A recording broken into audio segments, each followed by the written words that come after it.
नमस्कार दोस्तों।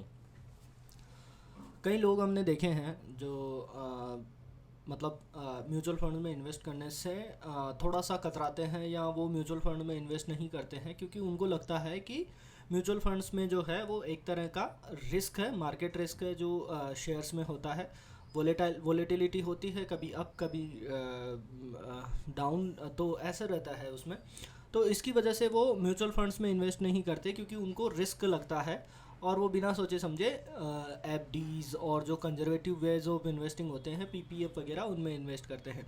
मैं ये बिल्कुल भी नहीं कहता कि जो कंजर्वेटिव वेज हैं वो गलत है, उनमें इन्वेस्ट नहीं करना चाहिए। इंसान को अपनी रिस्क के हिसाब से हर तरह की जो कैटेगरीज़ हैं उसमें इन्वेस्ट करना चाहिए।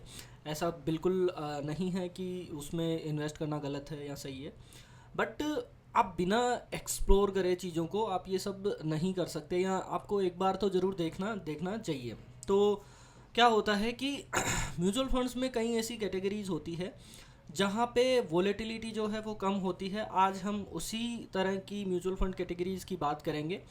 जो इन्वेस्टर्स ऐसे हैं जो मॉडरेट रिस्क ले सकते हैं, बहुत ज़्यादा रिस्क भी जिनको नहीं लेना है और बहुत कम रिस्क में भी नहीं रहना है, मतलब बहुत कम रिस्क जैसे एफडीज़ हो गई, पीपीएफ हो गए, वहाँ पे एक मतलब 1% 2% रिस्क होता है, वो भी डिफ़ॉल्ट वाला रिस्क होता है और कोई रिस्क नहीं होता है, रिटर्न उनका बन जाता है।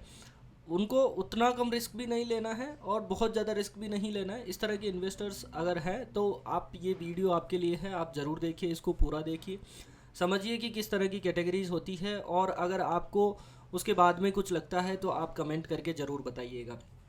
तो हम आज 3 तरह की कैटेगरीज को डिस्कस करेंगे जो म्यूचुअल फंड्स में होती है। जो मॉडरेट रिस्क टेकर्स होते हैं, जो मॉडरेट रिस्क ले सकते हैं, वैसे इन्वेस्टर्स को बहुत फ़ायदेमंद हो सकती है उनके लिए, तो आप ज़रूर देखें। तो चलते हैं पहली कैटेगरी की बात अगर अपन करें तो पहली जो कैटेगरी मेरे हिसाब से होती है वो डायनेमिक एसेट एलोकेशन, जिसको अपन बैलेंस्ड एडवांटेज फंड के नाम से भी जानते हैं।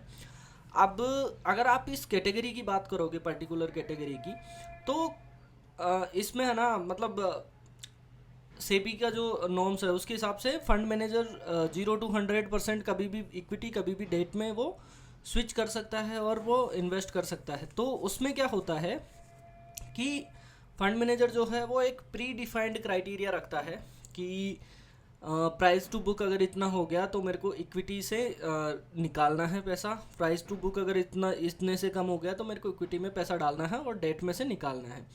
तो वो जो उनका क्राइटेरिया होता है, प्री डिफाइंड क्राइटेरिया होता है, उसी के बेसिस पे वो मतलब मैनुअल इंटरवेंशन कम होता है, जो इमोशनल इंटरफेरेंस होता है वो, उसका जो रिस्क है वो कम हो जाता है इस तरह के फंड में, बैलेंस एडवांटेज फंड्स में। तो क्या कि उनका जो प्री डिफाइंड क्राइटेरिया है उसके हिसाब से उनका अलोकेशन जो है वो इक्विटी और डेट में बढ़ता और घटता रहता है। कभी डेट में ज़्यादा होता है, कभी इक्विटी में ज़्यादा होता है, कभी दोनों का मिक्स होता है, कभी ऐसे होता है। तो इस तरह के कई सारे फंड्स होते हैं, आप उनको एक्सप्लोर कर सकते हैं, देखिए कि क्या है क्या नहीं है। अगर आपका एक्सपेक्टेशन है कि मेरे को जैसे पीपीएफ में 8-8.5% का रिटर्न बनता है, 7.5% का रिटर्न बनता है, अगर आपका एक्सपेक्टेशन है कि मेरा 10-12% रिटर्न बने या 15% के लगभग कभी कभी चला जाता है बैलेंस एडवांटेज में, तो 12 से अगर आपका 15% 16% के बीच का अगर एक्सपेक्टेशन है तो आप बैलेंस एडवांटेज फंड्स को देख सकते हैं। अगर आपके पास है कोई बैलेंस एडवांटेज फंड तो आप कमेंट करके ज़रूर बताइएगा।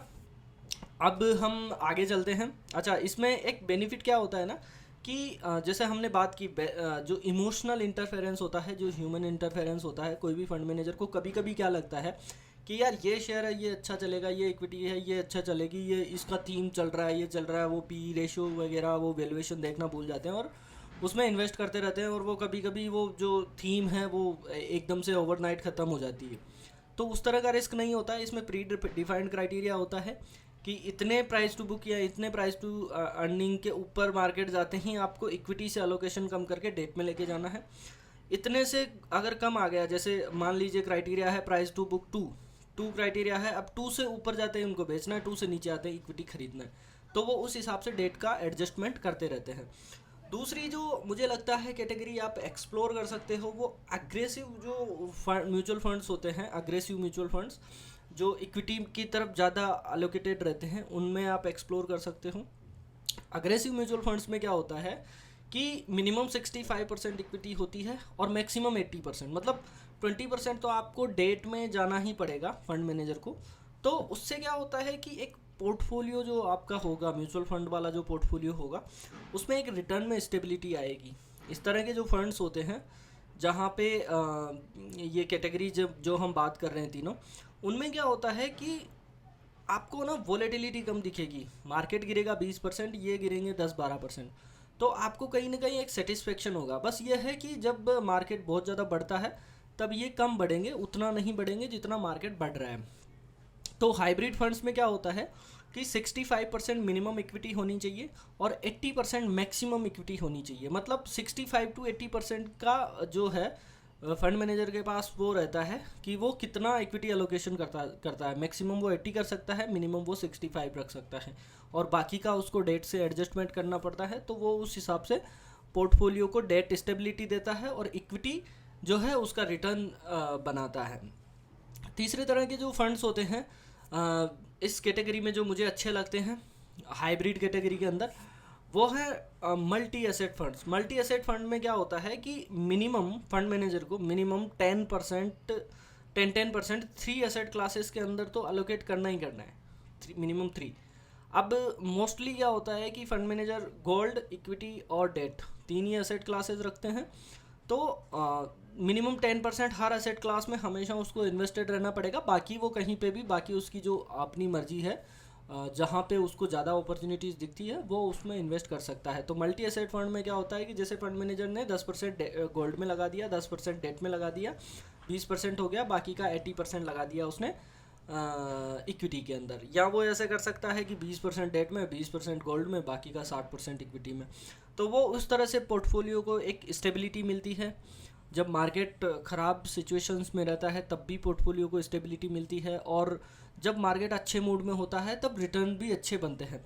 तो इस तरह के फंड्स हैं जो आप एक्सप्लोर कर सकते हैं अगर आप थोड़े से कंजर्वेटिव इन्वेस्टर हैं या जो मॉडरेट रिस्क ले सकते हैं, उनके लिए ये वीडियो है। अगर वीडियो आपको पसंद आया हो और आपके पास कोई म्यूचुअल फंड है तो आप कमेंट करके हमें बताइए। देखिए कि देखते हैं किस किस के पास कौन कौन सा म्यूचुअल फंड है, और उन्होंने जब से आपने ख़रीदा उसका XIR क्या है वो भी कमेंट में आप मेंशन कीजिएगा। चैनल को सब्सक्राइब कीजिए, लाइक कीजिए एंड शेयर कीजिए। Thank you all, bye. आज के लिए इतना ही। आगे आते हैं, आगे आने वाले टाइम में हम और भी म्यूचुअल फंड रिलेटेड वीडियोस लेके आएंगे। क्वेरीज आपकी भी और लोगों की क्वेरीज भी देखेंगे, और I am planning something else as well. तो आप चैनल को ज़रूर सब्सक्राइब कीजिए। Thank you, bye.